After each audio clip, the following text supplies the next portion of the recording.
Baik, terima kasih. Assalamualaikum warahmatullahi wabarakatuh. Waalaikumsalam warahmatullahi wabarakatuh. Selamat siang semuanya, Pak Khairul dan teman-teman yang berbahagia. Pertama-tama marilah kita panjatkan puji syukur atas kehadirat Allah Subhanahu wa taala karena telah memberikan rahmat, kesehatan dan keselamatan sehingga kita dapat berkumpul dan mengikuti mata kuliah agama Islam yang dilaksanakan dengan presentasi dua kelompok sekaligus pada siang hari ini.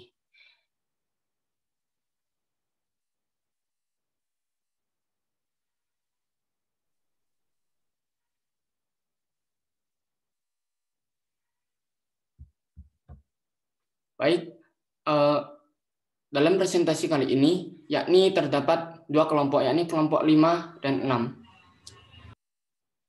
Saya Andri Prasetyo, selaku moderator akan membimbing jalannya acara presentasi kali ini sampai selesai nanti. Sebelum presentasi dimulai, saya akan membacakan susunan acara yang kita lakukan di antaranya, yakni pembukaan, kemudian presentasi dari kelompok 5 dan 6, dilanjutkan sesi tanya jawab dari materi presentasi kelompok 5 dan 6, dan yang keempat penutup, dan yang kelima yakni penilaian. Baik, langsung saja kita mulai dari acara yang awal, yang pertama yakni pembukaan. Marilah kita mengucapkan basmalah bersama-sama. Selanjutnya adalah presentasi dari kelompok 5. Saya persilakan untuk kelompok 5 share screen dan memulai untuk presentasi. Permisi, saya dari kelompok 4 izin share screen.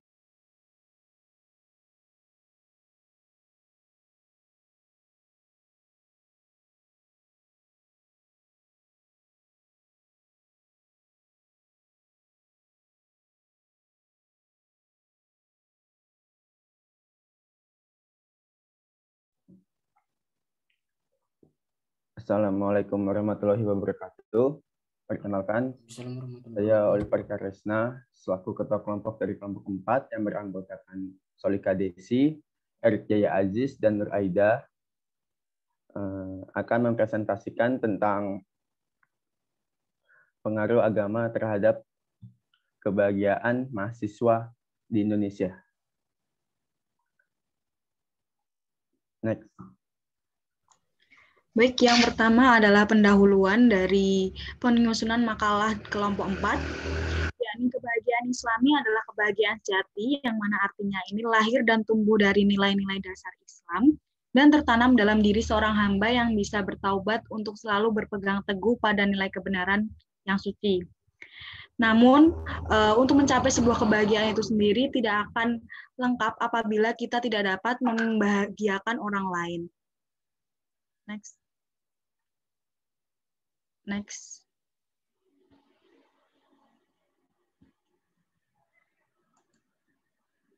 Nah, titik tertinggi dari tujuan hidup seorang manusia atau muslim adalah untuk mencapai tingkat kebahagiaan tertinggi, yaitu impian untuk menggantungkan cita-cita, yang mana ini telah menjadi sebuah keinginan tertinggi bagi seluruh umat muslim yang ada di dunia.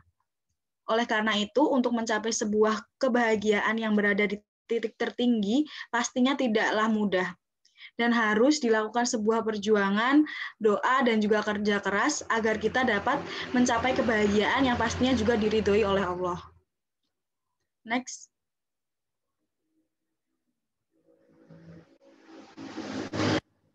Next.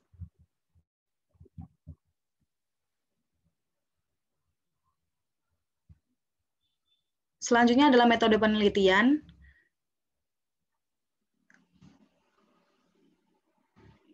Ya, mungkin bisa langsung di... Ya. Baik, pada kelompok 4 ini, adapun metode penelitian yang kami gunakan adalah metode penelitian kualitatif, yang berupa penyebaran kuesioner online berupa Google Form kepada mahasiswa-mahasiswa yang tersebar di Indonesia. Kuesioner online ini kami sebarkan mulai tanggal 19 Maret 2021 pada pukul 10 WIB hingga tanggal 20 bulan Maret 2021 pukul 8.20 WIB, dan pada kuesioner ini kami mampu mengumpulkan 61 responden dari berbagai universitas yang tersebar di Indonesia. Kuesioner online ini terdiri dari 4 pertanyaan yang meliputi 4 pertanyaan mengenai data diri dan juga 9 pertanyaan yang terkait tentang penelitian yang kami lakukan, yaitu kebahagiaan, agama Islam membawa kita kebahagiaan. Selain itu, kami juga melakukan penelitian kepustakaan atau metode penelitian dengan pengumpulan data dari beberapa sumber seperti buku dan jurnal, sehingga kami dapat lebih mudah untuk menyusun makalah ini. Next. Selanjutnya adalah hasil dan pembahasan. Yang pertama adalah sebaran umum responden. Target survei kami adalah responden berusia muda, karena usia responden dapat menjadi salah satu faktor yang berpengaruh dalam pengisian kuesioner ini. Usia akan berpengaruh terhadap cara pandang, pemikiran, dan penilaian terhadap pengisian kuesioner yang dihubungkan dengan pengalaman yang pernah dialami. Berdasarkan grafik diagram di atas, responden yang berusia 8-19 tahun sangat mendominasi dengan presentasi 53%. Untuk usia 18 tahun dan 42 dan untuk usia 18 tahun 42% dan untuk usia 19 tahun 5%. Hal ini membuktikan bahwa pengisian kuesioner telah dilakukan oleh kalangan remaja atau mahasiswa di Indonesia. Next. Selanjutnya adalah karakteristik responden berdasarkan jenis kelamin. Berdasarkan grafik di atas, dari 61 orang yang telah mengisi kuesioner dapat dilihat bahwa pengisian kuesioner ini didominasi oleh perempuan dengan persentase sebesar 73,8%. Sedangkan pria hanya memiliki persentase sebesar 26,2%. Dari data tersebut, bisa disimpulkan bahwa pengisian kuesioner kali ini didominasi oleh remaja atau mahasiswa perempuan. Next. Selanjutnya adalah persebaran institusi responden. Berdasarkan grafik di atas, dari 61 orang yang telah melakukan pengisian kuesioner, dapat dilihat bahwa yang paling banyak melakukan pengisian kuesioner ini adalah mahasiswa dari Universitas Diponegoro.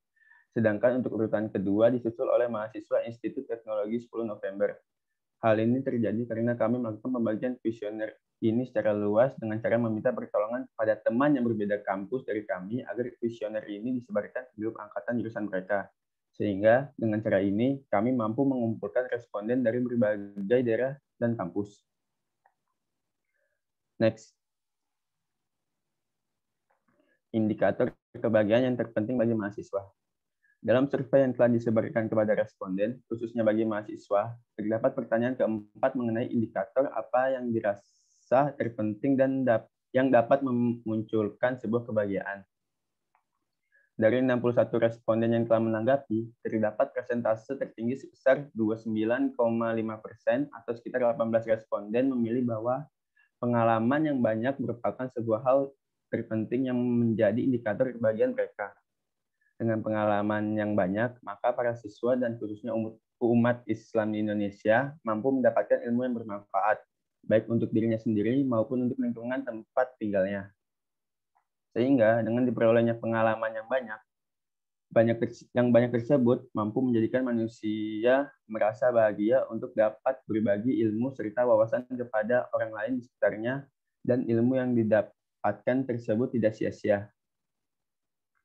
Presentasi terbesar kedua diduduki oleh aspek kesehatan. Sebanyak 21,3% atau sekitar 13 mahasiswa memilih kesehatan sebagai indikator kebahagiaan terpenting setelah pengalaman yang banyak.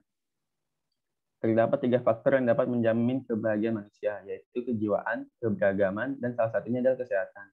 Dengan ketiga faktor tersebut, mampu mencapai kebahagiaan baik di dunia maupun di akhirat. Next. Selanjutnya adalah rentang kebahagiaan bagi mahasiswa. Pertanyaan kelima yaitu pada rentan berapa kebahagiaan Anda saat ini? Diperoleh hasil survei yang diperlihatkan pada grafik gambar 5 di atas. kebahagiaan seseorang memiliki rentang yang berbeda-beda, tergantung di mana mereka berada dan bagaimana keadaan tempat tinggalnya saat ini. Adapun juga terdapat faktor-faktor eksternal yang dapat mempengaruhi kebahagiaan, yang diantaranya adalah agama, pekerjaan, pendapatan, komunitas, serta nilai kehidupan. Adapun faktor internal yang dominan berpengaruh adalah kesehatan mental, kesehatan fisik, pengalaman keluarga, serta usia. Dari 61 responden yang menanggapi, terdapat 2 rentan yang paling tinggi di antara kelima pilihan yang disediakan, yakni sebanyak 36,1% mengungkapkan bahwa dirinya sudah merasa bahagia, dan sebanyak 34,4% mahasiswa merasa bahwa dirinya biasa saja dalam kebahagiaan tersebut. Dalam artian lain, sebanyak 34,4% mahasiswa tersebut tidak merasa sangat bahagia, namun tidak juga merasa bahwa hidupnya tidak bahagia. Dengan kata lain, kebahagiaan mereka berada dalam rentang cukup bahagia. Namun di sisi lain terdapat pula persentase sebesar 23% atau sekitar 14 mahasiswa yang menyatakan bahwa saat ini mereka sudah sangat bahagia. Next. Selanjutnya ada wadah bagi mahasiswa untuk berkeluh kesah atau curhat. Pada pertanyaan ke-6, yaitu ketika Anda menghadapi sebuah masalah, pada siapa Anda sering berkeluh kesah atau curhat? Kebahagiaan merupakan sesuatu yang tetap dan tidak berubah-ubah. Akan tetapi harus diakui bahwa manusia dapat mengalami banyak perubahan dan berbagai kejadian. Karena orang yang paling senang hidupnya dapat ditimpa cobaan yang berat. Atas cobaan atau masalah yang mereka hadapi saat itu, mereka akan membutuhkan sebuah wadah atau media yang digunakan untuk mendengarkan keluh kesah mereka yang tengah dihadapi. Dalam pertanyaan ini, responden diberi 5 pilihan media untuk menyampaikan keluh kesahnya, yaitu kepada diri sendiri, orang tua, teman atau sahabat, guru atau mentor, dan Tuhan Yang Maha Esa. Sebanyak 39,3% dari 61 responden menyatakan bahwa mereka paling sering berkeluh kesah atau curhat kepada teman atau sahabat, serta sebanyak 36,1% dari keseluruhan responden memilih untuk menyampaikan keluh kesahnya kepada Tuhan Yang Maha Esa. Seseorang yang memiliki masalah pastinya akan mendatangi seorang teman maupun sahabatnya untuk bercerita dan meminta masukan atau saran yang akan digunakan untuk menghadapi masalahnya dan akan menemui titik keluarnya. Namun di sisi lain, masalah tersebut merupakan kehendak dari Tuhan Yang Maha Esa, sehingga sebanyak 36,1% memilih Tuhan Yang Maha Esa sebagai wadah keluh kesah mereka. Mereka akan bercerita dan memohon kepada Sang Pencipta agar masalah maupun cobaan yang datang segera berakhir. Karena sesungguhnya Allah Subhanahu wa Ta'ala tidak akan memberi cobaan umatnya di luar kemampuan umatnya. Selain mencurahkan keluh kesahnya kepada teman dan Tuhan Yang Maha Esa, responden juga ada yang berkeluh kesah kepada orang tua sebesar 13,1% dan kepada diri sendiri sebesar 11,5%. Dalam pertanyaan ini, para responden tidak ada yang memilih guru atau mentor sebagai tempat untuk berkeluh kesah. Next.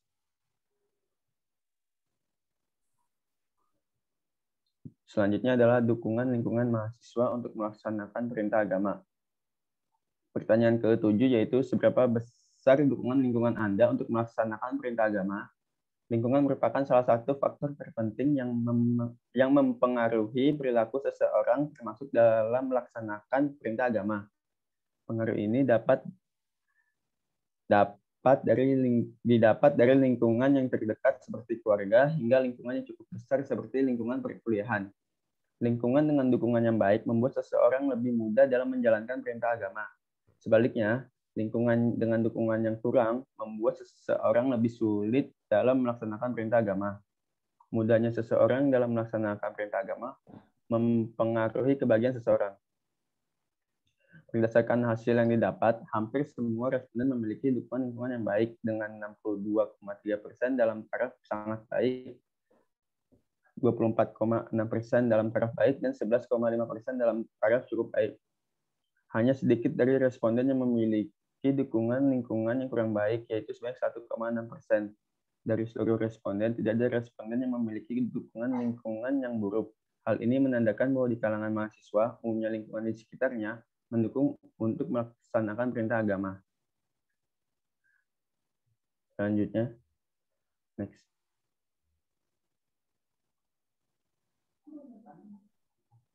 Selanjutnya adalah intensitas manusia mencurahkan isi hatinya kepada Tuhan Yang Maha Esa.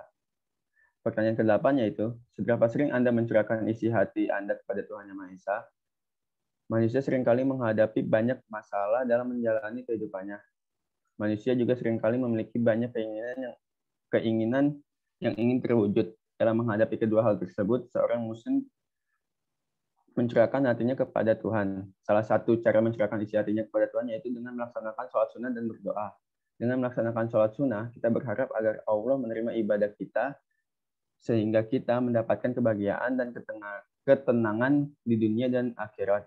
Ketika seorang muslim mendapat masalah, ia dapat mencurahkan hatinya kepada Allah dan berdoa agar masalahnya dimudahkan dan cepat terselesaikan. Ketika seorang muslim memiliki keinginan, ia dapat mencurahkan isi hatinya kepada Allah dan berdoa agar hal yang diinginkannya diwujudkan oleh Allah. Berdasarkan hasil yang diperoleh, sebanyak 26,2% responden sangat sering mencurahkan isi hatinya kepada Tuhan Yang Maha Esa. Lalu, sebanyak 27,9% sering mencurahkan isi hatinya kepada Tuhan. Sebanyak 34,4% responden cukup sering mencurahkan isi hatinya kepada Tuhan. Dan sebanyak 9,8 responden mengatakan jarang mencurahkan isi hatinya kepada Tuhan. Hasil ini menunjukkan bahwa di kalangan mahasiswa mencurahkan hati kepada Tuhan merupakan hal yang sering dilakukan. Seringnya seseorang mencurahkan isi hatinya kepada Tuhan mungkin berhubungan dengan banyaknya masalah mahasiswa yang dihadapi dan banyaknya keinginan mahasiswa yang ingin terwujud. Next.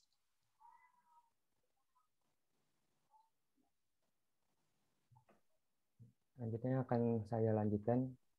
Jadi selanjutnya yaitu intensitas mahasiswa bersyukur kepada Tuhan Yang Maha Esa. Allah Subhanahu wa Ta'ala memberikan nikmat yang tidak terhingga banyaknya kepada makhluk-makhluknya. Akan tetapi, banyak manusia yang tidak menyadari nikmat yang telah didapatnya. Seyogianya, sebagai seorang manusia harus berusaha menyadari nikmat-nikmat yang telah didapat dan bersyukur kepada Allah Subhanahu wa Ta'ala. Ada banyak cara bersyukur kepada Allah. Beberapa di antaranya yaitu dengan mengucap Alhamdulillah, bersedekah, sholat, dan membaca Al-Quran. Berdasarkan data yang telah kami dapatkan, sebagian besar responden mengatakan sangat sering bersyukur kepada Tuhan Yang Maha Esa.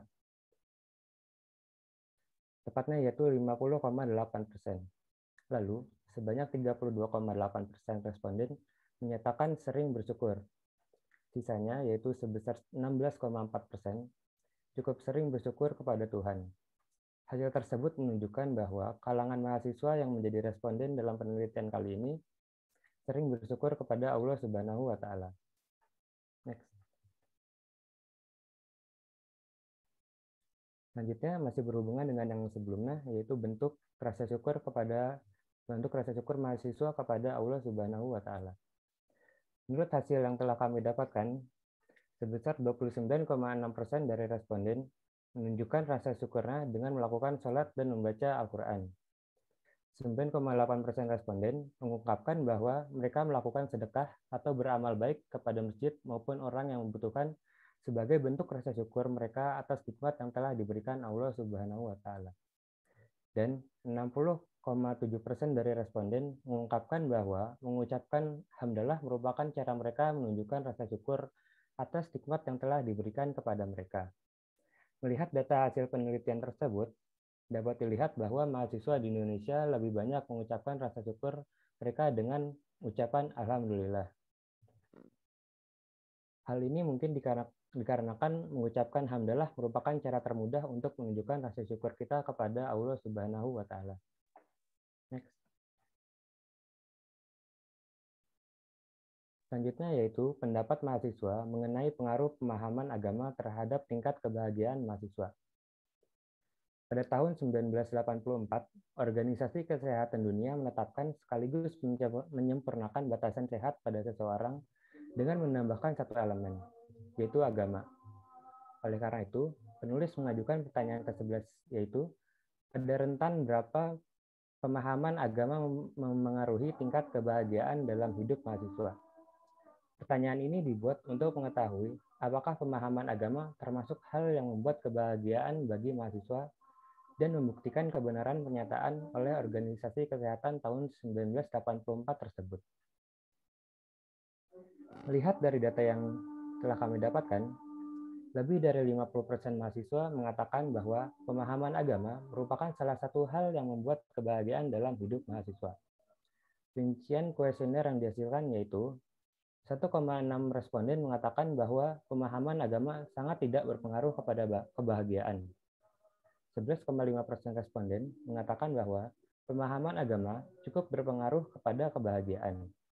31,1% responden mengatakan bahwa pemahaman agama berpengaruh terhadap kebahagiaan. Dan 55,7% mengatakan bahwa pemahaman agama sangat berpengaruh kepada kebahagiaan.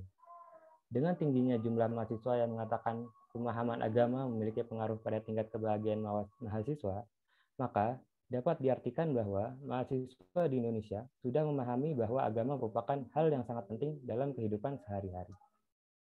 Next.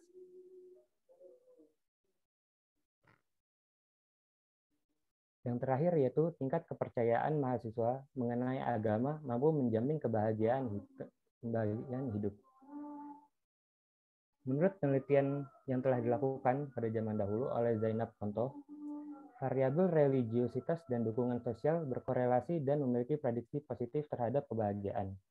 Semakin tinggi religiositas pada seseorang, maka semakin tinggi tingkat kebahagiaan mereka. Sebaliknya, semakin rendah religiositas seseorang, maka semakin rendah pula tingkat kebahagiaan mereka. Oleh karena itu, penulis melakukan penelitian apakah dengan adanya pemahaman agama yang tinggi pada mahasiswa juga mempengaruhi tingkat kebahagiaan mahasiswa tersebut. Dari kuesioner online yang telah disebarkan dapat dilihat bahwa terdapat 1,6% mahasiswa yang memiliki interval 2, artinya kurang mempercayai bahwa agama mampu menjamin kebahagiaan hidup. Lalu 9,8% mengatakan bahwa mereka percaya bahwa agama mampu menjamin kebahagiaan hidup. Dan 86,9% mahasiswa sangat meyakini bahwa agama mampu menjamin kebahagiaan hidup. Oleh karena itu, dapat diketahui lebih dari 75% mahasiswa di Indonesia percaya bahwa agama merupakan salah satu hal yang dapat meningkatkan kebahagiaan. Hal tersebut dikarenakan di dalam agama kita mempelajari hal-hal yang dapat menenangkan diri apabila menghadapi sebuah kesulitan. Selain itu, agama diyakini akan membantu mahasiswa menuju jalan yang lebih siap untuk kesuksesan. Dengan adanya pemahaman agama yang baik, maka mahasiswa tidak akan mudah menyerah apabila menemui sebuah kegagalan. Di dalam agama, kita juga diajarkan untuk menjadi lebih ikhlas apabila ada hal yang mungkin belum bisa diraih. Selanjutnya akan dilanjutkan oleh Solikah Desi. Ya, selanjutnya adalah mengenai kesimpulan dan saran.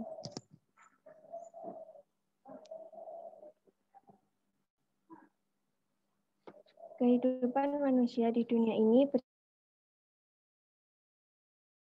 berlomba dalam melakukan kebaikan dengan menjalankan perintah-perintah Allah agar hidupnya merasakan ketenangan dan kebahagiaan. Dalam survei yang telah dilakukan, terbukti bahwa ajaran agama Islam mampu mendatangkan ketenangan dan kebahagiaan tersebut kepada manusia. Agama Islam mampu menjadi ilmu yang dapat menjamin kebahagiaan dan dapat mempengaruhi tingkat kebahagiaan seseorang ketika hidup di dunia. Segala permasalahan dan cobaan bersumber dari kuasa Allah. Hal ini bukan berarti Allah membenci umatnya lantas memberikan beberapa masalah hidup kepada manusia. Namun, Allah memberikan cobaan kepada manusia agar mereka senantiasa ingat kepadanya dan mereka akan berkeluh kesah di hadapannya. Saran yang dapat diambil dalam kesempatan kali ini adalah sebaiknya kita sebagai umat Islam senantiasa mempelajari ilmu agama dengan baik dan menjadikan ilmu tersebut sebagai pedoman hidup agar senantiasa diberikan keberkahan, ketenangan jiwa, serta kebahagiaan yang melimpah oleh Allah.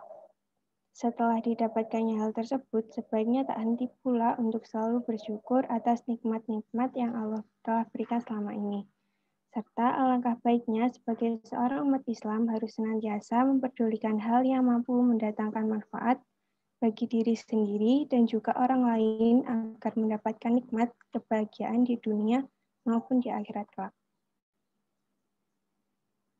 Sekian presentasi dari kelompok kami. Wassalamualaikum warahmatullahi wabarakatuh.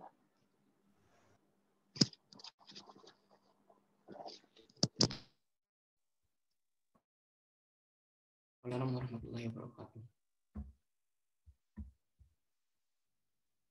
Baiklah teman-teman, kita telah mendengarkan pemaparan materi mengenai pengaruh agama terhadap tingkat kebahagiaan mahasiswa di Indonesia yang telah dipaparkan oleh teman kita ini, Oliver Karesna, Solihah Desi Purwanti, Erik Jaya Ajis, dan Nur Aida Febrianti. Yang sangat luar biasa. Kita berikan aplaus untuk kelompok 4.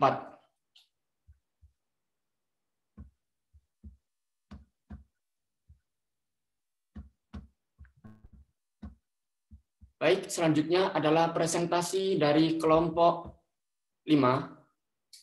Presentasi mengenai materi membumikan Islam di Indonesia, tinjauan kondisi Islam pada era globalisasi, khususnya mahasiswa ITS Surabaya, yang akan dipresentasikan oleh teman kita yakni Mahendra Hardika Putra, Felda Gardiana Nasoka, Muhammad Farid Subagio, dan Arfielda Putri Herdiansa. Kepada kelompok 5, saya persilakan untuk share screen dan memulai untuk presentasi. Bagi teman-teman yang memiliki pertanyaan, silakan dicatat-catat dulu. Nanti di akhir selesai presentasi ini akan ada sesi pertanyaan. Kepada kelompok 5, silakan share screen. Izin share screen dulu ya. Ya.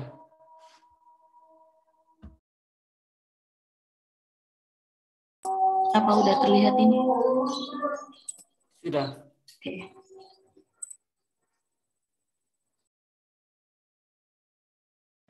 Bismillahirrahmanirrahim, saya buka. Assalamualaikum warahmatullahi wabarakatuh. Pada kesempatan kali ini, kami dari kelompok 5 akan mempresentasikan hasil diskusi dan hasil kinerja kami mengenai topik membumikan Islam di Indonesia dengan tinjauan kondisi Islam pada era globalisasi, khususnya mahasiswa ITS Surabaya. Kami dari kelompok 5 terdiri dari 4 anggota kelompok, yaitu pertama dengan saya sendiri, Mahendra Hardika Putra, dengan nomor NRP belakang 112, kemudian ada Felda Gardiana Nasoka, dengan 3 NRP terakhir 120, kemudian ada Muhammad Farid Subagio, dengan nomor NRP terakhir 012, dan yang terakhir ada Arfielda Putri Herdiansyah, dengan nomor NRP terakhir 020. Kemudian latar belakang dari presentasi kami yaitu seperti yang telah kita ketahui bahwasannya semakin berkembangnya zaman, tantangan yang dihadapi oleh umat Islam semakin beragam dan berat. Salah satu faktor yang mempengaruhi tantangan tersebut ialah globalisasi dan modernisasi. Globalisasi dan modernisasi menjadi tantangan baru yang membawa perubahan secara signifikan. Kecanggihan teknologi beserta penemuan lainnya membuat dunia seolah-olah tanpa batas, menimbulkan budaya barat masuk ke kehidupan umat Islam secara cepat. Budaya barat yang masuk ke kehidupan umat Islam dapat kita lihat dari budaya berpakaian. Karena tren tersebut, banyak umat Islam yang terpengaruh oleh busana luar yang tidak pantas dan jauh dari syariat Islam. Selain itu, globalisasi dan modernisasi secara tidak langsung memberikan doktrin yang kuat terhadap umat Islam untuk melakukan hal yang bertentangan dengan syariat Islam. Akibatnya, karakter Islamiah mulai luntur pada diri umat Islam. Salah satu contoh adalah mulai menghilangnya sifat jujur. Bukti nyata dari hal tersebut tercermin pada pejabat Muslim yang mencerminkan yang melakukan tindak korupsi, yang seperti kita tahu korupsi itu bertentangan dengan hukum Islam. Nah, sehingga dari hal tersebut kita dapat menyimpulkan sehingga banyak para muslim yang terpengaruh dan tidak mencerminkan karakter Islamiahnya. Nah, hal ini harus menjadi perhatian umat Islam untuk tetap dapat mempertahankan keislamannya sesuai ajaran Rasulullah SAW dan selalu istiqomah menjadi khair ummah seperti yang ditegaskan Allah lewat firman-firman-Nya. Nah, semangat membumikan Islam di Indonesia ini harus dikumandangkan kembali yang berorientasikan dalam revolusi akhlak untuk memperbaiki karakter umat Islam. Next. Kemudian, apa itu membumikan Islam? Nah, membumikan Islam di sini memiliki arti menyebarluaskan ajaran Islam sesuai tuntunan Nabi Muhammad dan menanamkan nilai-nilai Islamiah pada setiap muslim supaya tidak terjadi penyelewengan pemahaman terkait ajaran Islam. Nah, Islam di sini yang kita maksud adalah Islam yang cinta damai, Islam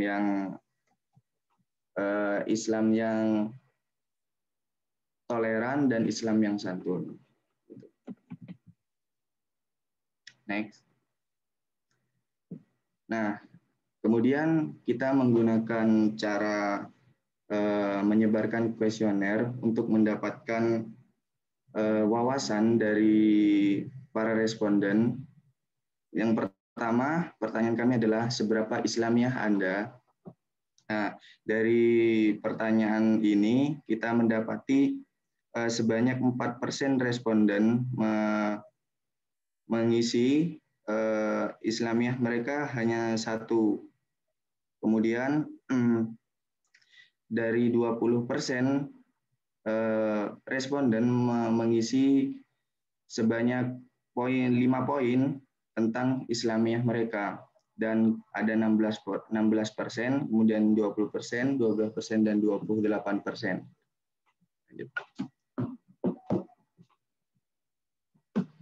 Nah, ini adalah alasan mereka mengisi hal tersebut.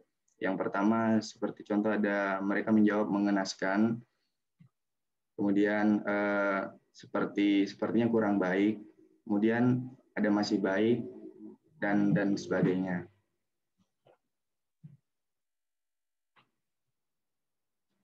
Ini kemudian ada alasan lain yang mendasari mereka mengisi kuesioner tersebut, yaitu ada yang menjawab cukup bagus, ada terjadi beberapa penyelewengan, lebih baik daripada zaman dahulu, kemudian banyak nilai Islam yang mulai luntur, memprihatinkan, terpecah, alhamdulillah bagus, dan lainnya. Kemudian yang kedua, pertanyaan kami terkait apakah Anda merasa bahwa Islam telah tercampur oleh hal atau faktor lain seperti modernisasi? Sebanyak 8% dari responden menjawab tidak tahu tentang pertanyaan ini.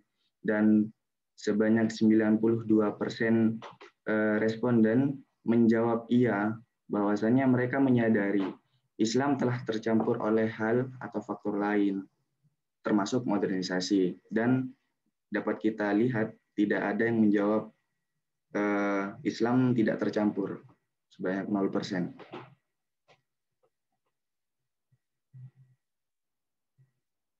Berdasarkan diagram yang telah kita lihat barusan, ini adalah alasan-alasan yang mendasari mereka mengisi dengan jawaban iya atau tidak tahu. Beberapa responden yang menjawab iya, mereka mengatakan bahwasannya faktor lain yang mendasari adalah budaya seperti budaya asing, faktor lingkungan sekitar, teknologi dan globalisasi, media sosial, dan faktor budaya barat, serta lainnya. Nah, ini juga termasuk alasan yang mendasari mereka. Sekurang lebih jawaban mereka sama, yaitu mengenai budaya barat, teknologi, dunia maya, dan faktor lingkungan.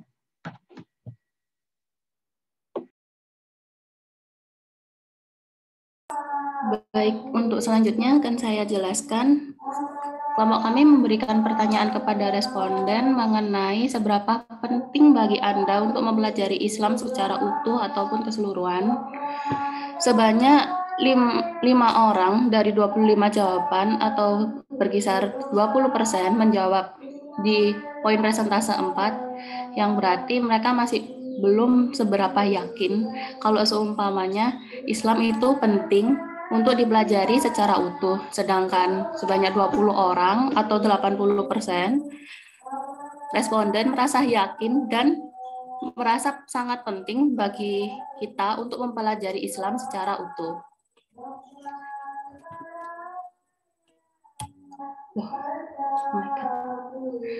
Dari hasil itu tadi, didapatkan pembahasan kita masuk ke dalam teori mengenai membuningkan Islam, perkembangan Islam di Indonesia, akulturasi Islam dan budaya, serta cara membuningkan Islam di era modern. Yang pertama, membuningkan Islam di Indonesia. Membuningkan Islam. Asal mula Islam masuk di Indonesia itu, Islam merupakan agama pendatang yang sebelumnya itu tidak bisa diterima begitu saja oleh masyarakat. Karena masyarakat Indonesia sebelumnya itu memiliki kepercayaan hidup Buddha yang menganut animisme dan dinamisme, yang dimana kepercayaan tersebut itu bertolak belakang dengan Islam itu sendiri. Jadi agar dapat diterima, Islam perlu berbaur dengan budaya asli Nusantara itu tersebut. Islam menempuh berbagai strategi dakwah, berbagai adaptasi dan seleksi dalam menghadapi budaya dan tradisi yang berkembang di Indonesia.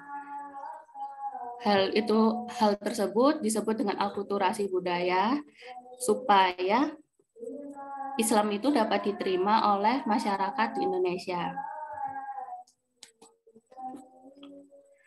Teori awal masuknya Islam di Indonesia itu ada 3, yaitu teori Gujarat, teori Persia, dan teori Mekah. Hal ini dibuktikan untuk teori Gujarat dibuktikan dengan adanya batu nisan Sultan Malik Al-Saleh, Sultan pertama dari Kerajaan Samudra Pasai yang wafat pada tahun 1297. Untuk teori Persia itu dibuktikan dengan adanya campuran atau akulturasi budaya Indonesia dan juga kebudayaan Persia yang ada pada zaman sekarang. Sedangkan untuk teori Mekah, di dalam buku yang dikarang oleh C.C. Van Leer yang berjudul Indonesia Trade and Society, terdapat pemukiman Arab Islam dengan perkiraan bahwa bangsa Arab telah membangun pemukiman perdagangannya di Kanton pada abad ke-4 Masehi. Dan berikut merupakan upaya Islamisasi yang dilakukan pada zaman tersebut, yaitu melalui metode perdagangan, metode perkawinan, pendidikan, dan dakwah melalui kesenian dan tasyawuf.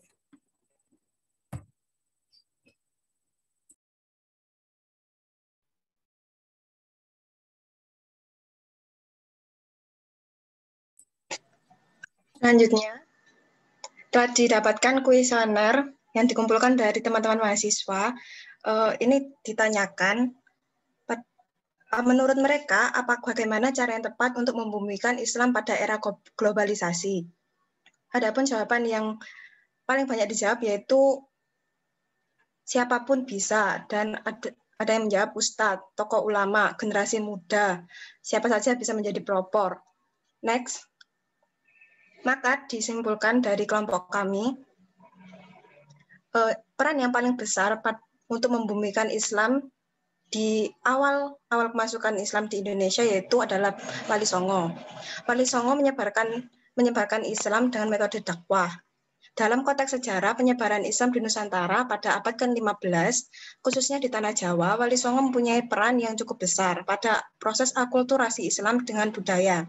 Budaya dijadikan sebagai media dalam menyebarkan agama Islam dan mengenalkan nilai dan ajaran Islam kepada masyarakat secara persuasif. Bisa dikatakan bahwa proses pengislaman budaya Nusantara oleh para ulama terdahulu dibarengi dengan proses penusantaraan nilai-nilai Islam, sehingga keduanya melebur menjadi entitas baru yang kemudian kita kenal sebagai Islam Nusantara. Kemampuan memandukan kearifan lokal dan nilai-nilai Islam mempertegas bahwa agama dan budaya lokal tidak dapat dipisahkan satu dengan lain. Dalam konteks praktik keagamaan yang dijalankan masyarakat Indonesia berhubungan dengan gerakan dakwah Wali Songo, terdapat usaha dalam membumikan Islam. Next. Lalu bagaimana perkembangan Islam di Indonesia? Terdapat dua era yang cukup berbeda. Yang pertama yaitu era tradisional dan era modern. Pada era tradisional, tuntutan agama Islam datang melalui jalur perdagangan. Tentunya membawa pengaruh besar kepada penduduk pribumi, khususnya masyarakat Melayu. Karena pada saat itu, masyarakat Melayu sering melakukan aktivitas perdagangan.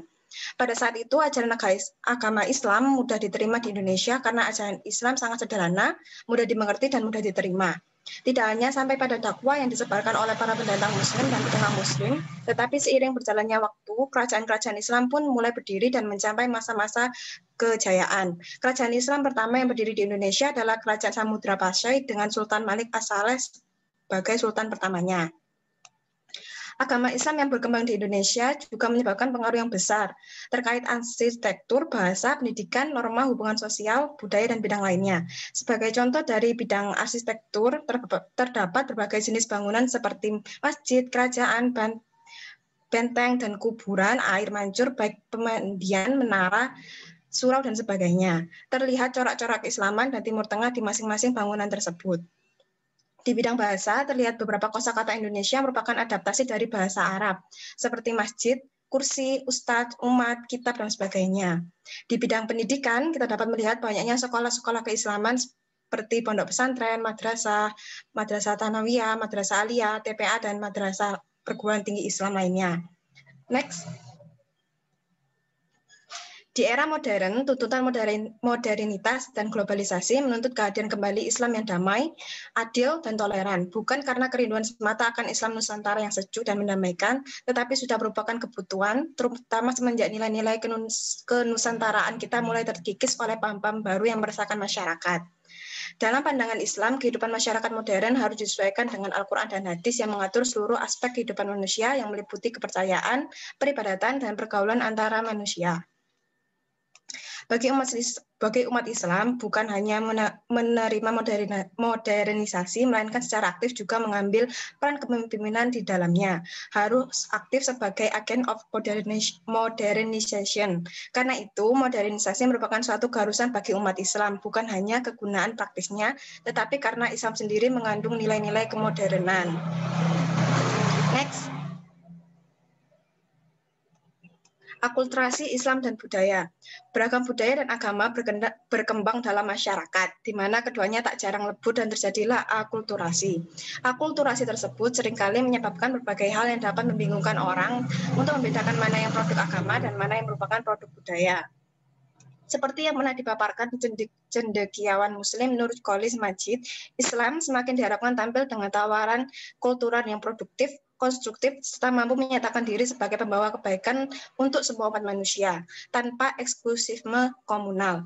Inilah sebuah penegasan betapa pentingnya eksistensi Islam kultural. Next. Lalu, saat pada kuesioner ditanyakan menurut mahasiswa siapa saja yang dapat mempelopori gerakan membumikan Islam di Indonesia, beserta alasannya.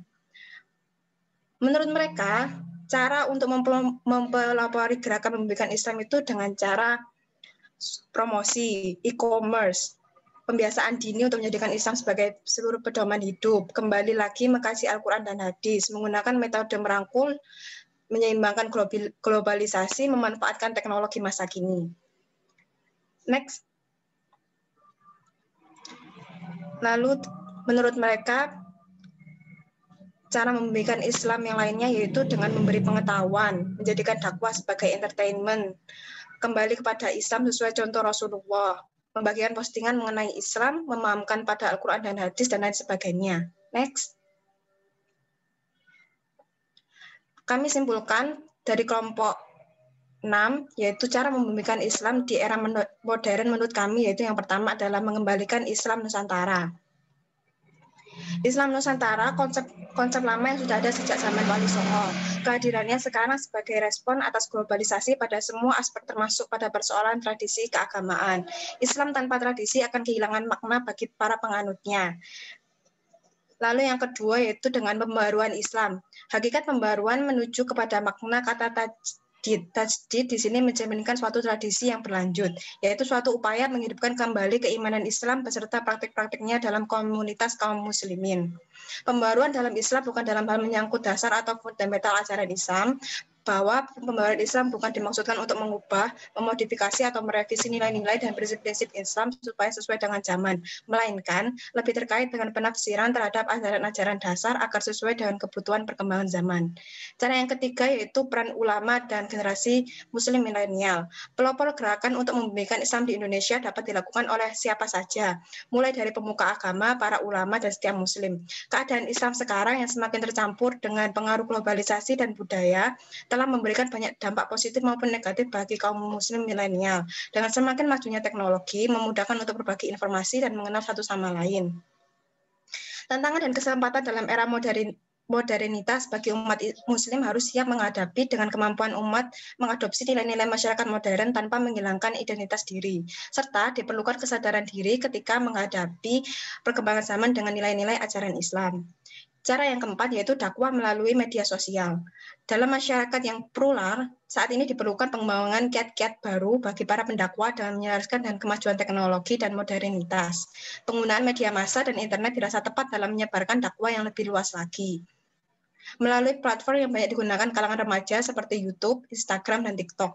Artinya metode seperti ini juga menandakan sama dengan para wali songo pada zaman dahulu yang menggunakan media tradisional berupa wayang. Next. Selanjutnya akan disampaikan oleh teman saya. Baik, terima kasih untuk Arvelda untuk kesempatannya. Di questionnaire juga kami memberikan pertanyaan bahwasannya apakah membumikan Islam di era globalisasi ini itu masih perlu apa enggak sih? Dan kebanyakan dari responden menjawab bahwa iya, bahwasannya membumikan Islam di era globalisasi itu sangat perlu. Dikarenakan sudah terlihat dari latar belakang dari masalah kami bahwasannya nilai keislaman setiap manusia di Indonesia ini sudah mengalami penurunan akibat globalisasi dan modernisasi. Lanjut.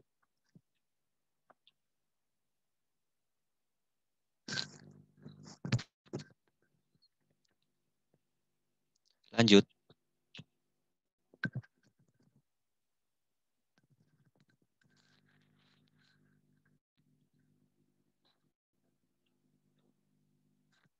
Sudah. Oke. Setelah itu ada pertanyaan bahwasanya kami menanya kepada responden bahwasanya apakah cara membumikan Islam di era globalisasi ini bisa mengadaptasi dari cara masa lampau atau cara yang dilakukan oleh Wali Songo, dan dari kebanyakan mereka mengambil tingkatan yang paling tengah yaitu sebesar 3, yaitu ada 44% dari responden menjawab bahwasannya bisa. Namun di antara nilai yang paling tengah yaitu 3.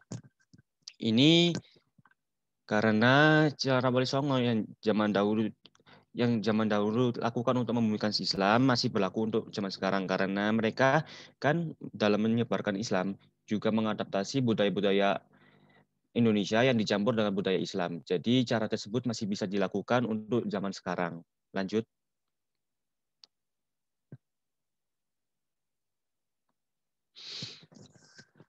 Pertanyaan terakhir dari kami untuk para responden menanyakan bahwa platform media sosial apa sih yang bisa digunakan untuk membumikan Islam di Indonesia. Dan telah didapatkan 3 terbesar, ada Instagram, terus YouTube, sama Twitter. Ini dikarenakan mungkin di 3 platform ini telah memiliki fanbase dakwah yang sangat besar, dan karena Instagram, YouTube, dan Twitter merupakan aplikasi yang lagi trending pada masa saat ini. Walaupun selain itu juga banyak platform lain yang juga dapat digunakan untuk membumikan Islam. Lanjut. Dari yang dijelaskan oleh kami tadi dapat ditarik benang merah atau kesimpulan bahwasannya Islam pada masa kini telah mengalami penurunan moral dan akhlak. Ini disebabkan oleh adanya modernisasi dan globalisasi yang membawa beberapa dampak buruk bagi pemeluk agama Islam. Dan hal ini membuat langkah membumikan Islam bagi Indonesia itu perlu dilakukan kembali agar Islam itu dapat mengikuti modernisasi yang terjadi pada masa saat ini. Dan perkembangan Islam dalam membumikannya telah mengalami beberapa era. Ada era tradisional yang caranya dengan akulturasi budaya dan ada era modern. Lanjut. Dalam era tradisional, dengan akulturasi budaya menimbulkan budaya baru yang telah dilakukan oleh para wali songo sebagai penyebar agama Islam pada zaman dulu. Dan di era modern, Islam diharapkan dapat aktif dalam mengambil peran sebagai agent of modernization agar nilai-nilai dalam Islam itu tetap terjaga dan tidak terkikis oleh perkembangan zaman. Dan dari kesimpulan di atas dapat diberikan saran bagi umat Islam Indonesia agar lebih aktif dan berkembang mengikuti zaman dalam membumikan Islam di zaman yang telah mengalami modernisasi, agar nantinya agama Islam ini tidak tergesur oleh perkembangan zaman dan agar tetap ada eksistensinya dalam diri masyarakat Indonesia. Lanjut.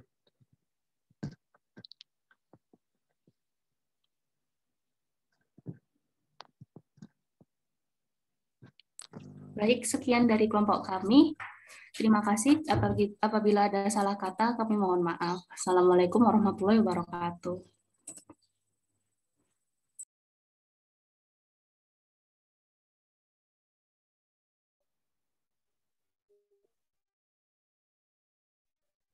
Waalaikumsalam warahmatullahi wabarakatuh.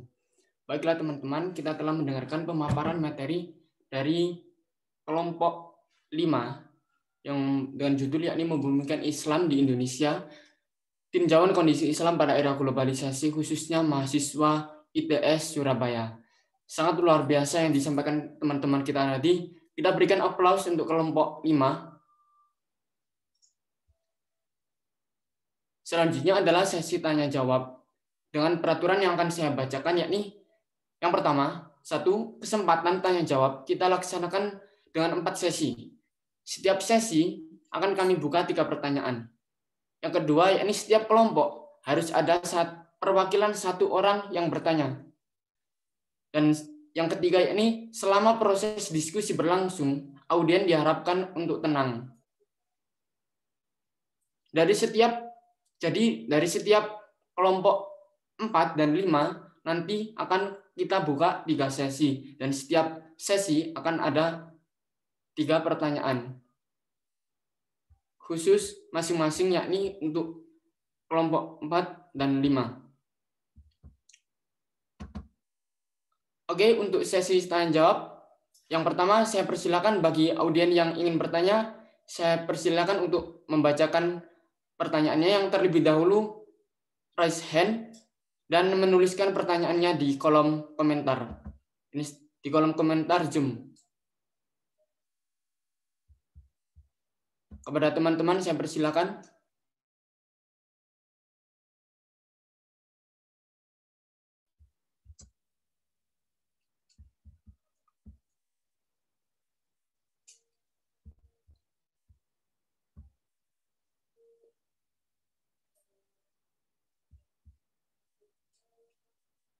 Ya, dan jangan lupa bila nanti ada yang bertanya, jangan lupa disebutkan dari kelompok berapa.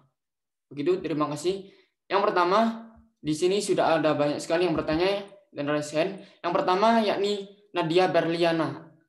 Kepada Nadia, saya persilakan untuk bertanya kepada kelompok 4.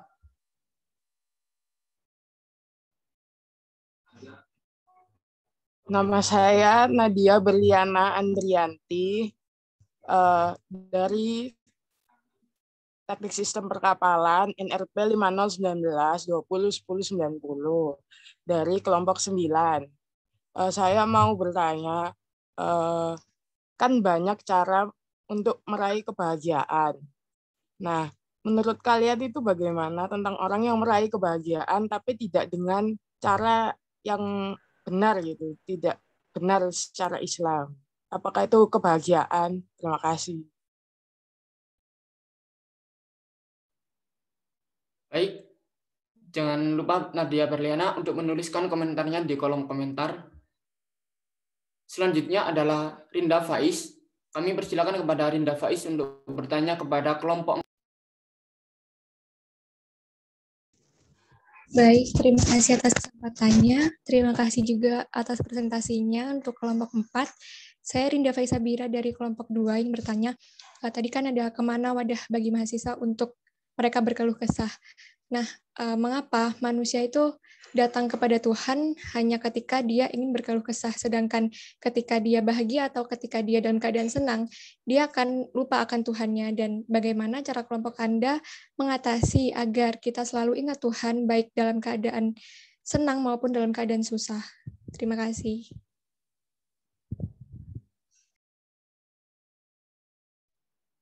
Baik, terima kasih. Selanjutnya dari sesi pertama, yakni Arum Setiawati. Kepada Arum Setiawati, kami persilakan untuk bertanya kepada kelompok 4. Baik, terima kasih atas kesempatannya. Sebelumnya perkenalkan saya Arum dari perwakilan kelompok 1. Izin bertanya untuk kelompok 4. Tadi dalam poin indikator kebahagiaan yang terpenting bagi mahasiswa itu ada poin teman yang banyak dan penampilan fisik. Pertanyaan pertama, mengapa teman yang banyak dan penampilan fisik itu indikatornya sedikit? Lalu untuk yang kedua itu ada indikator lain-lain dalam indikator kebahagiaan tersebut. Nah, lain-lainnya itu bisa dijelaskan lagi faktor lain-lainnya sehingga menimbulkan faktor lain-lain tersebut persentase lebih banyak dari teman yang banyak dan penampilan fisik. Sekian, terima kasih.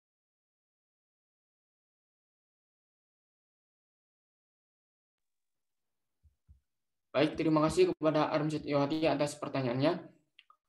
Saya persilakan kepada kelompok 4 untuk menjawab pertanyaan dari ketiga audien yang telah bertanya. Kepada audien yang bertanya dan teman-teman sekalian, mohon untuk diperhatikan jika ada sanggahan saya berikan. Jika ada sanggahan silakan disampaikan secepatnya. Begitu, saya berikan kesempatan kepada kelompok 4 untuk menjawab dari ketiga audien yang telah bertanya. Baik, Mas Andri, saya izin menjawab untuk pertanyaan dari kelompok 9 terlebih dahulu. Sebelumnya terima kasih atas pertanyaannya. Langsung saya jawab.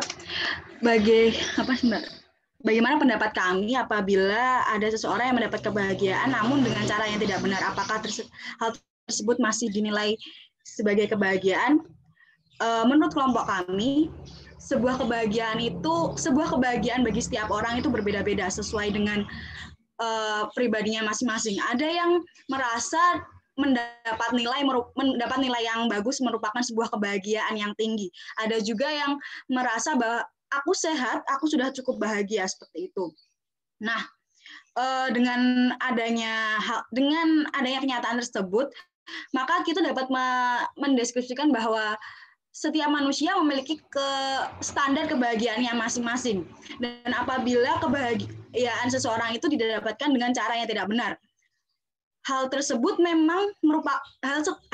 tetap menjadi sebuah kebahagiaan bagi seseorang tersebut. Kita tidak bisa menyalahkan atau membantah bahwa itu bukan kebahagiaan, karena memang yang menilai kebahagiaan adalah setiap orangnya atau setiap pribadi masing-masing. Namun jika kita kaitkan dengan materi pada siang hari ini, bahwa kebahagiaan haruslah berdasarkan dengan pengetahuan agama Islam. Apabila seseorang mendapatkan sebuah kebahagiaan namun tidak sesuai dengan syariat Islam, maka hal tersebut merupakan hal yang salah. Mengapa? Saya mungkin ambil contoh ketika seseorang mendapat kebahagiaan karena mendapat nilai tertinggi, misal seperti itu. Namun nilai tertinggi tersebut tidak didapatkan dengan kejujuran, tidak dilandasi dengan kejujuran, yang mana ya dia nyontek, dia ngerepek ataupun lain sebagainya. Dia bahagia, namun di sisi lain ada hal yang tidak membuat ia bahagia, yaitu rasa ketenangan. Adapun kebahagiaan yang kita bahas pada kali ini adalah kebahagiaan yang juga diridhoi oleh Allah. Saya tidak menyalahkan, saya tidak akan membantah atau mengukur tingkat kebahagiaan seseorang, namun saya tidak akan membenarkan apabila kebahagiaan itu didapatkan dengan cara-cara yang salah, karena pastinya kebahagiaan yang sempurna, seperti yang sudah saya jelaskan sebelumnya, bahwa kebahagiaan titik tertinggi adalah kebahagiaan yang memang berasal dari Allah dan sesuai dengan ridha Allah. Mungkin ada feedback? Sudah menjawab, terima kasih.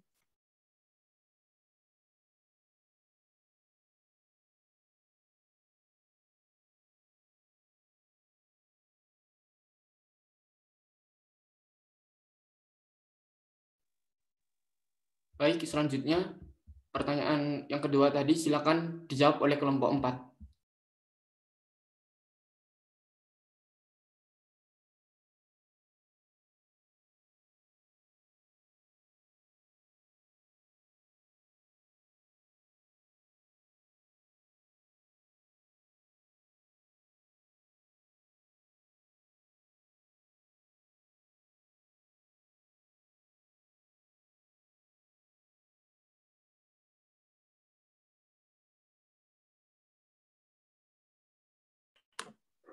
Bagaimana dengan kelompok 4? Apakah sudah siap untuk menjawab?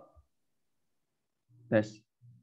Saya ingin menjawab pertanyaan yang mengapa manusia ingin berkeluh kesah ketika ada masalah, tapi jika bahagia lupa dengan Tuhan. Jadi bagaimana cara agar tetap ingat Tuhan, baik senang maupun susah? Yang pertama, kita bisa menulis hal-hal yang disyukuri setiap hari.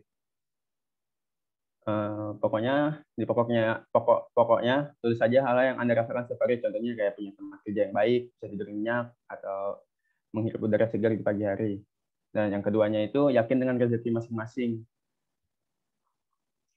Yang ketiga, jangan terlalu sering berandai-andai, karena jika kita pikirkan lagi, seandainya kita berandai-andai, kita punya ini, pasti kita akan bisa seperti ini. Tapi pikirnya itu ketika pikirnya gimana? Kita harus berpikirnya seperti kita dulu begitu. Pasti sekarang kita tidak begini, seperti itu. Nah, selanjutnya kita harus menerima setiap peristiwa dengan positif. Jika kita bersikap menolak yang terjadi dan tidak terima, maka kita sendiri yang akan rugi. Hal ini karena membuat kita terpaku di titik itu, tidak berusaha berpindah, dan hidup tak akan melangkah ke depan. Belum lagi jika kita mengutuk atau menyalahkan diri sendiri. Dan yang terakhir yang pasti kurangi mengeluh. Itu dari saya sih. Apa ada feedback atau tanggapan lainnya dari kelompok lain? Atau kelompok yang bertanya? Bagaimana dengan yang bertanya, apakah ada feedback kepada kelompok 4? Baik, terima kasih atas jawabannya. Lalu, mengapa manusia itu dia cenderung lupa gitu ketika dia sedang bahagia dan datang kepada Allah hanya ketika dia sedang susah?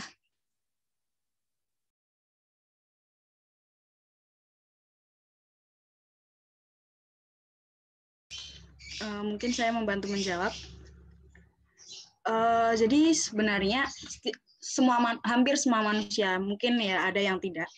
Mungkin manusia itu pada dasarnya ketika dia punya masalah, manusia itu adalah orang yang pribadi yang tidak bisa menahan atau menampung masalahnya sendiri. Oleh karena itu kan pastinya ada ketika orang punya masalah, dia pasti curhat ke temannya, dia pasti curhat ke orang tua atau bahkan ke Allah juga. Nah, kalau misal ditanya mengapa manusia kok rata-rata kalau mengeluh ingat Tuhan, tapi kalau misal bahagia nggak ingat Tuhan. Yaitu jawabannya yaitu adalah salah satu sifat manusia yang buruk. Dalam artian sifat yang memang ada di dalam diri manusia dan harus kita sebagai umat muslim kita harus mencoba untuk menghilangkan sifat tersebut. Jika ditanya mengapa, ya memang itu sudah kodrat seorang manusia seperti itu. Kita adalah manusia yang mana makhluk Allah yang memang paling lemah. Ketika kita punya masalah ya kita bertanyanya kepada Allah. Namun ketika kita bahagia, terkadang kita lupa kepada namun ketika kita mendapatkan sebuah rezeki, kita lupa akan sosok yang memberikan kita rezeki tersebut, yaitu Allah Subhanahu wa taala. Dan menyambung dari pertanyaan yang tadi kan juga dijelaskan bagaimana kita dapat mengimbangi rasa bersyukur kita, dan juga ketika kita mengeluh, maksudnya sama-sama mengingat Allah ya dengan cara-cara yang sudah dijelaskan oleh Oliver. Jadi kalau misal alasannya ya memang itu sifat manusia seperti itu. Terima kasih. Baik, terima kasih atas jawabannya. Apakah kepada Rinda, apakah sudah jelas? Sudah jelas sekali, terima kasih kelompok 4. Baik, terima kasih. Selanjutnya pertanyaan dari kelompok 6 dari Arum, silakan dijawab oleh kelompok 4.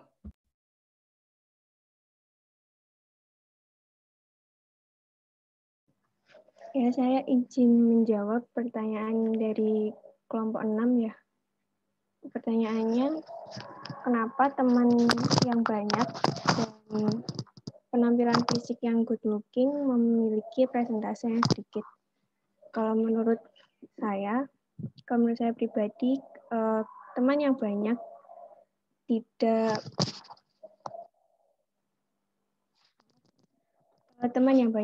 tidak menjamin mereka dapat peduli ketika kita mengalami kesusahan atau kesulitan.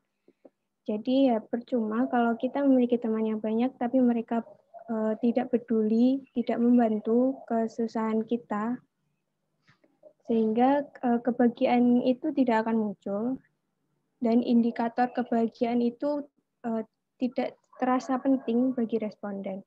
Lalu penampilan fisik yang good looking juga memiliki presentase yang sedikit, itu dikarenakan mungkin mereka beranggapan bahwa penampilan fisik namun tidak diimbangi dengan menariknya tampilan dari dalam diri seorang manusia, maka sia-sialah penampilan fisik tersebut. Selanjutnya mengenai faktor lain-lain itu dapat berasal dari responden itu sendiri. Jadi kan mungkin ada pendapat lain dari responden yang untuk menyatakan indikator kebahagiaan itu sendiri, seperti mendapatkan uang yang banyak, seperti itu. Jadi kami menaruh indikator lain-lain itu untuk jawaban dari responden yang tidak kami sediakan. Gitu. Baik, terima kasih. Kepada Arum, apakah sudah jelas? Apakah atau ada feedback? Baik, sudah cukup jelas. Terima kasih untuk kelompok 4. Baik, selanjutnya akan kita buka sesi pertanyaan yang kedua. Sesi kedua akan kita buka 3 kesempatan bertanya dari kelompok yang belum bertanya. Kami persilakan untuk raise hand terlebih dahulu dan menuliskan komentarnya atau pertanyaannya di kolom chat. Baik, di sini sudah terlihat beberapa teman yang telah raise hand. Yang pertama yakni Audrey Patricia. Kepada Audrey Patricia Kusuma, kami persilakan untuk bertanya kepada kelompok 4.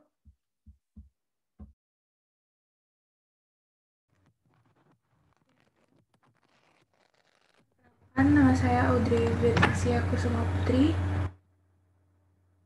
dari perwakilan kelompok 10 NRP 5019-201125. Nah, di sini saya mau bertanya, tadi kan sempat dikatakan bahwa setiap kebahagiaan dari setiap orang itu kan berbeda-beda. Nah, kalau menurut kelompok 4 sendiri, nikmat apa sih yang menurut kalian paling penting dan paling utama yang dirasakan dampaknya bagi kita dalam kehidupan sehari-hari?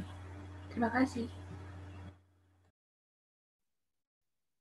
Baik, selanjutnya teman kita yang akan bertanya adalah Maulida Faikotu Rif'ah. Kepada Maulida Faikotu Rif'ah, kami persilakan untuk bertanya kepada kelompok 4. Terima kasih atas kesempatannya. Perkenalkan, nama saya Maulida Tulputurifah, NRP 50012011053. Saya mau bertanya, seperti yang kita lihat di zaman sekarang, itu masih terdapat orang yang melanggar agama, tetapi malah terlihat lebih bahagia daripada orang yang taat agama.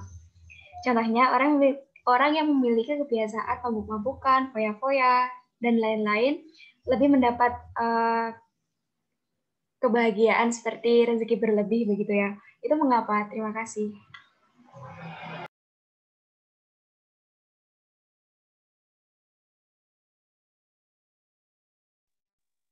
Baik, selanjutnya pertanyaan sesi 2 yang ketiga adalah dari teman kita Dewi Dias Kitasari. Kepada Dewi Dias Kitasari, kami persilakan untuk bertanya kepada kelompok 4. Ya, perkenalkan, saya Dewi Dias Kitasari dari kelompok 3.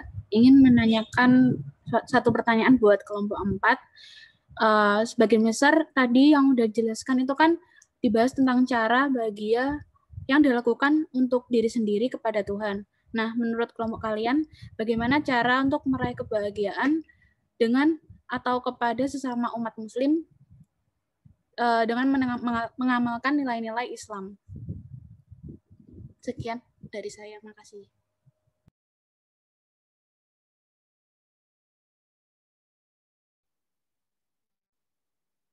Baik, terima kasih. Langsung saja karena keterbatasan waktu, langsung saja saya persilakan untuk kelompok 4 menjawab pertanyaan sesi kedua. Pertanyaan pertama dari teman kita yakni Audrey dari kelompok 10. Kepada kelompok 4 kami persilakan untuk menjawab.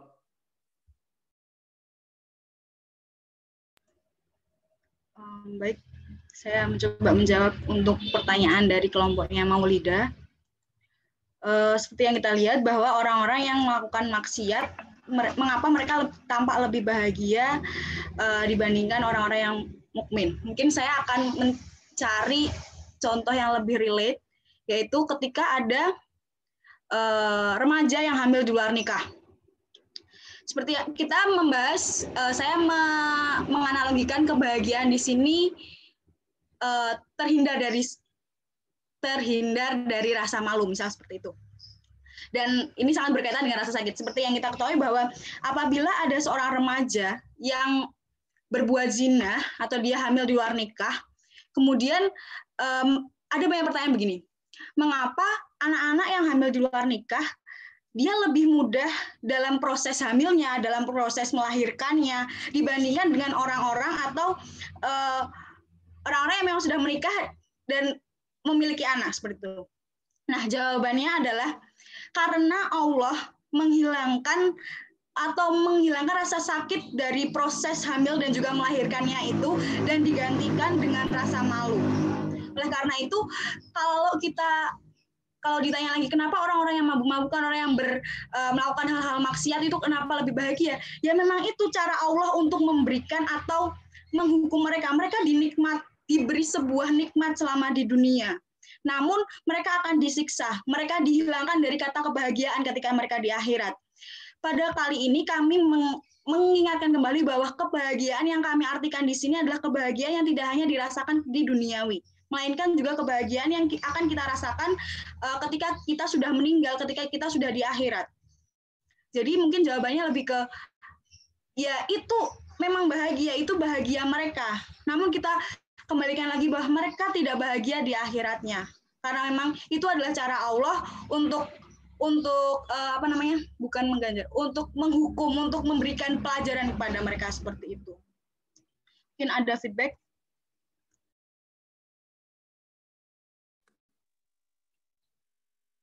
Apakah ada feedback dari Audrey? Sudah, terima kasih. Baik. Selanjutnya adalah pertanyaan dari kelompok.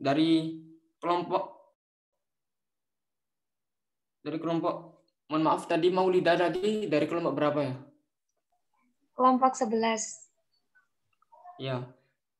Selanjutnya adalah pertanyaan dari Maulida Faikoturif A dari kelompok 11. Kami persilakan kepada Maulida untuk bertanya kepada kelompok 4.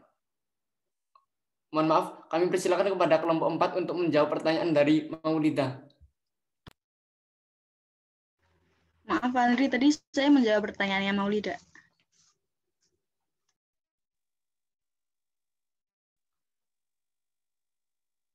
Oh begitu ya.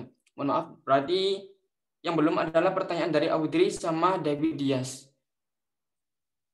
Kepada kelompok 4 untuk saya persilakan untuk menjawab salah satu dari pertanyaan dari teman kita tadi, yakni David Dias atau Audrey. Kami persilakan kepada kelompok 4 untuk menjawab pertanyaan tersebut. Sebelumnya maaf, tadi pertanyaan Dewi Dias, saya lupa gimana pertanyaannya. Kepada Dewi Dias, silakan mengulas sedikit, singkat aja. Oke. Tadi kan menurut penjelasan kelompok 4 dijelaskan bahwa cara meraih kebahagiaan itu untuk diri sendiri kepada Tuhan. Nah, menurut kelompok kalian itu bagaimana cara membuat kebahagiaan dengan sesama Muslim, tetapi tetap dengan mengamalkan nilai-nilai Islam? Oke, silakan dijawab oleh kelompok 4. Oh ya, untuk menyingkat waktu ya, untuk menjawab pertanyaan tersebut. Terima kasih.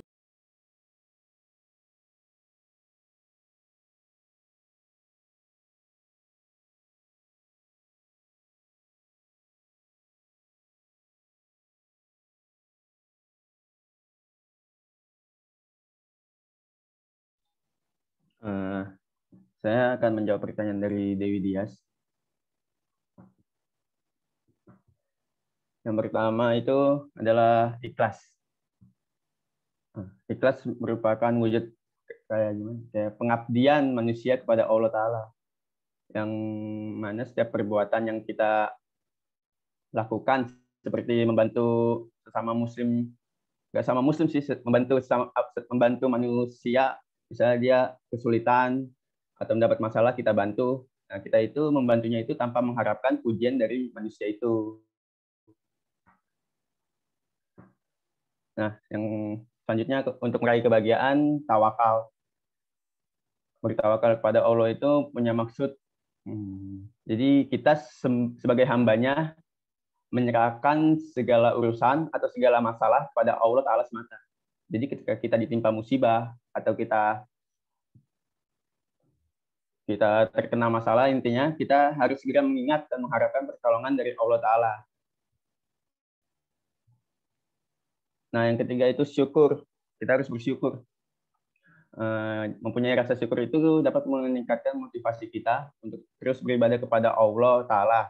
Selain itu, ketika kita mempunyai rasa syukur, kita juga pasti punya motivasi untuk membantu sesama Muslim yang di bawah kita.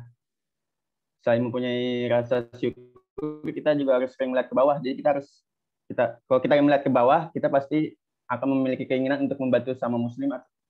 Bukan sama Muslim sih, pokoknya sesama manusia. Terima kasih. Baik, terima kasih. Feedback. Sudah cukup ya. Apakah ada sanggahan atau ada feedback dari Dewi Dias? Ya, mungkin udah cukup. Baik, terima kasih. Selanjutnya adalah pertanyaan dari Audrey dari kelompok 10. Silakan kepada kelompok 4 kami berikan kesempatan untuk menjawab dari kelompok 10 Audrey. Kami berikan waktu 1 menit. Ya, saya izin menjawab pertanyaannya Audrey dari kelompok 10 tadi. Setiap kebahagiaan tiap orang itu beda-beda. Kalau menurut kelompok 4, nikmat apa yang paling penting dalam kehidupan sehari-hari? Menurut kelompok kami, nikmat dalam kehidupan sehari-hari itu banyak dan rata-rata mendasar. Misalnya kayak nikmat kehidupan itu merupakan sesuatu yang perlu kita syukuri. Nikmat kita dapat bernafas, kita sehat, kita dapat menjalankan ibadah dengan baik. Lalu banyak lagi nikmat-nikmat yang seringkali tidak kita sadari. Misalnya nikmat dapat berdiri, bisa makan dengan enak, bisa minum, dan sebagainya.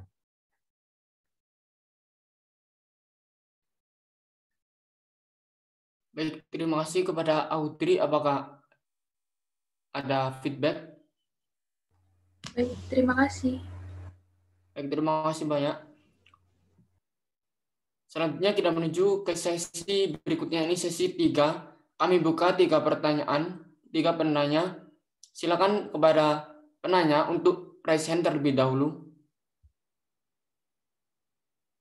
Kita buka kesempatan 3 pertanyaan. Khususnya dari kelompok yang belum bertanya, yakni kelompok 1, kelompok 5, kelompok 7, dan kelompok 8.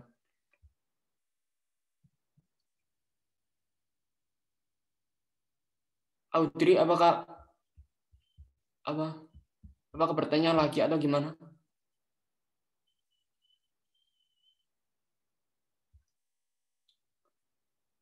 Baik, sudah ada 3 teman kita yang bertanya. Yang pertama, kami persilakan Zidan Muhammad untuk bertanya kepada kelompok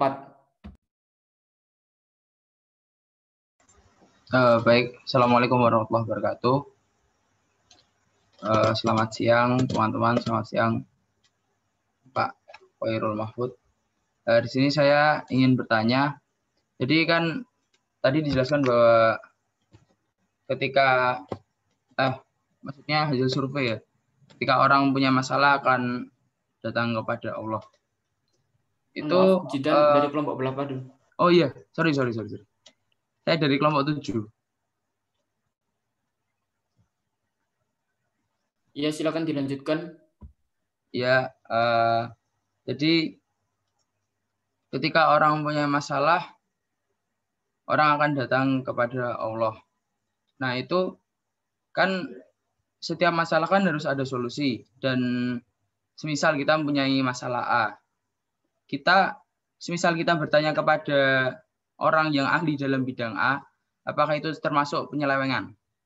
Kan maksud dari datang kepada Allah adalah ketika kita sudah mendapat solusi, kita berdoa dan mencari ridhonya. Kira-kira seperti itu. Menurut kelompok 4 bagaimana? Terima kasih. Baik, terima kasih. Selanjutnya pertanyaan dari teman kita, ini Muhammad Alfreda Yoga. Kepada Alfreda Yoga, kami persilakan untuk bertanya kepada kelompok 4. Ya, perkenalkan, nama saya Muhammad Alfreda Yoga Nugraha, saya dari kelompok 1. Saya ingin bertanya, bagaimana cara meraih kebahagiaan dari sudut pandang mahasiswa? Biar kita sebagai mahasiswa juga bisa merasakan esensi kebahagiaan yang berdasar pada ajaran agama. Terima kasih. Terima kasih. Selanjutnya,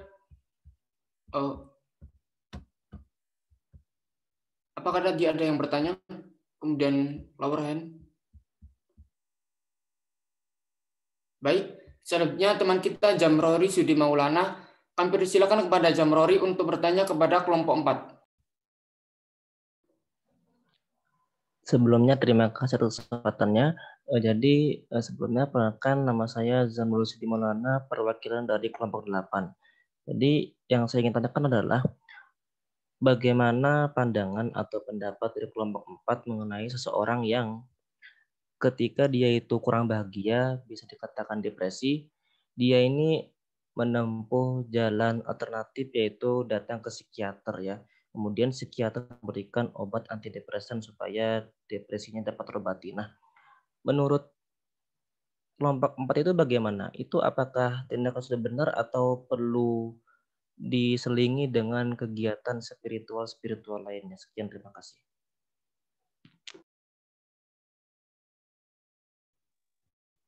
Baik, terima kasih pertanyaan dari Jamrori. Kepada kelompok 4, apakah sudah siap untuk menjawab pertanyaannya dari ketiga pertanyaan tadi, yakni yang pertama Jidan dari kelompok 7, yang kedua yakni Yoga dari kelompok 2, dan yang ketiga yakni Jamrori dari kelompok 8. Kami persilakan kepada kelompok 4 untuk menjawab pertanyaan dari ketiga teman tadi.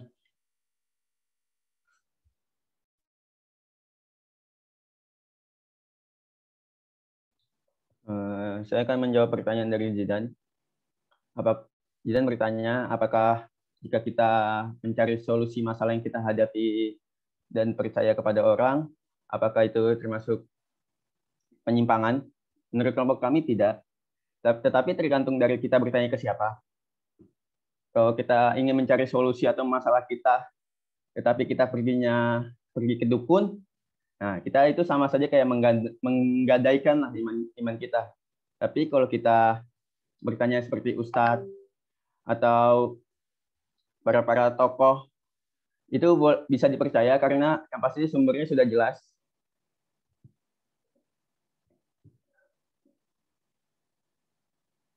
Itu aja dari saya.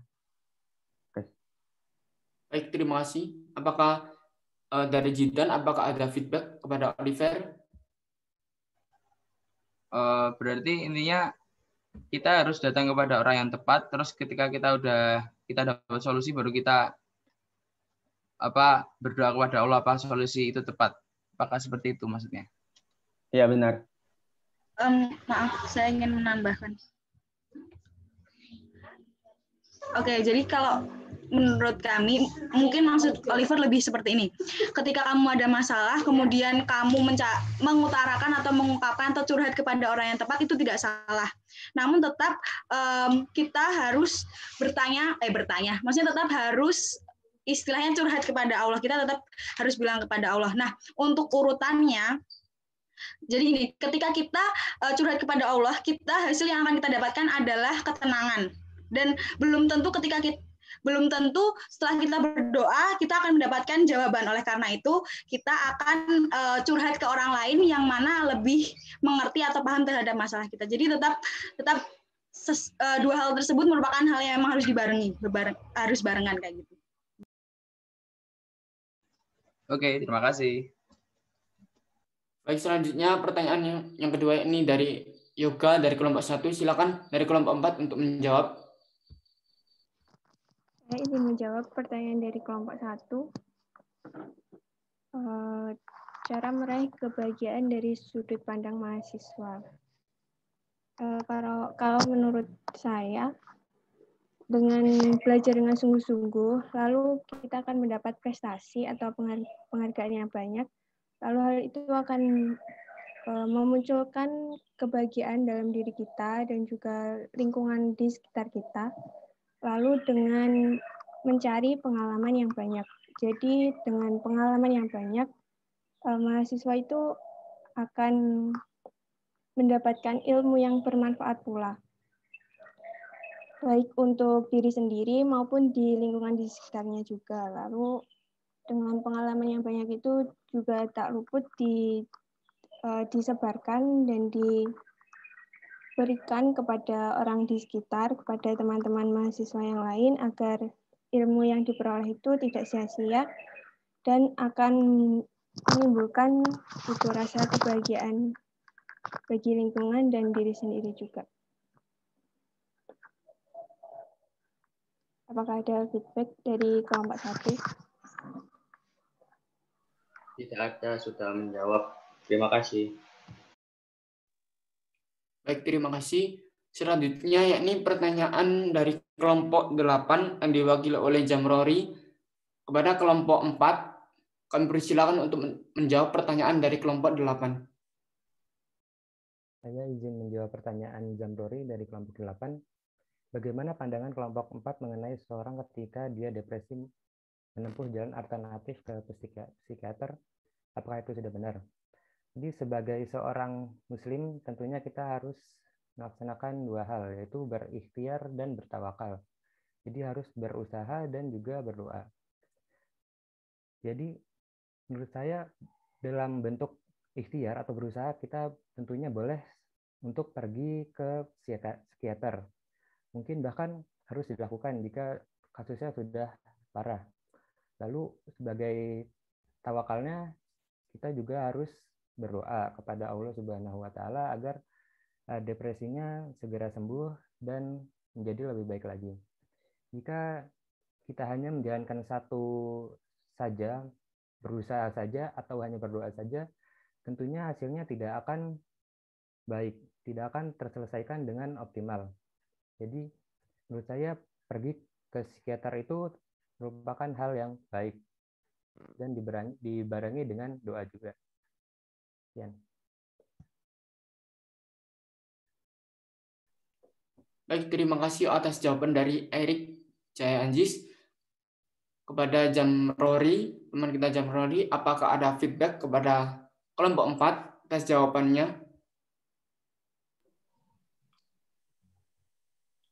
Sudah terjawab. Baik, terima kasih. Selanjutnya kita buka sesi yang terakhir, yakni sesi yang keempat. Kita buka, dan untuk keterbatasan waktu, sesi yang keempat ini kita berikan satu kesempatan saja, satu kesempatan pertanyaan saja dari kelompok yang belum bertanya, yakni kelompok 5. Dari kelompok 5, silakan untuk raise hand, perwakilan dari kelompok 5.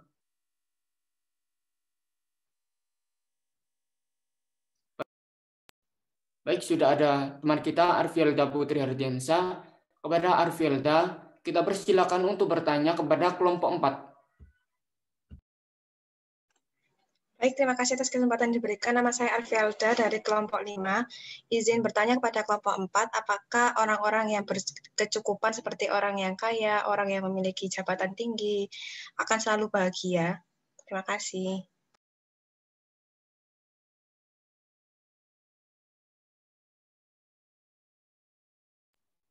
Baik, terima kasih pertanyaan dari Arfielda. Selanjutnya, saya persilakan kepada kelompok 4 untuk menanggapi atau memberikan jawaban atas pertanyaan dari kelompok 5 yang diberikan oleh teman kita ini Arfielda Putri Hardiansa. Kepada kelompok 4, kami persilakan. Baik, saya izin menjawab karena waktunya juga sudah terbatas. Apakah orang-orang yang berkecukupan akan selalu bahagia? Jawabannya tidak. Mengapa? Karena semakin tinggi rezeki kita, semakin tinggi tingkat kita, dalam artian makin sukses, makin kaya dan lain sebagainya, maka cobaan kita akan semakin besar. Oleh karena itu, dengan semakin banyaknya cobaan, tingkat kebahagiaan kita juga akan semakin teruji, dalam artian kita akan semakin banyak masalah, kita akan semakin banyak entah masalah baik dalam diri sendiri, dalam pekerjaan, atau bahkan ada gunjingan dari orang lain. Dan dengan adanya hal tersebut, maka tingkat kebahagiaan bagi orang-orang yang berkecukupan tidak melulu selalu tinggi, karena memang cobaan yang mereka dapatkan akan semakin tinggi. Cukup.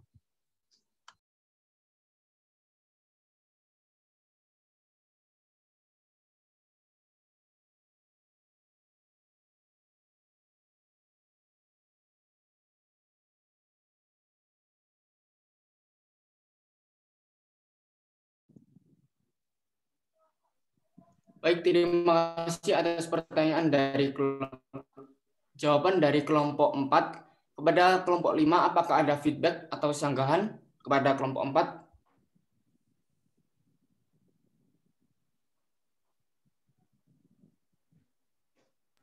Tidak, terima kasih. Baik, terima kasih.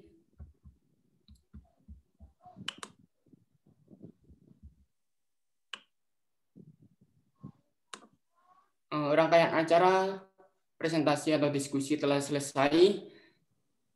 Saya bacakan simpulan dari diskusi atau presentasi dari kelompok 4 dan 5 kita hari ini.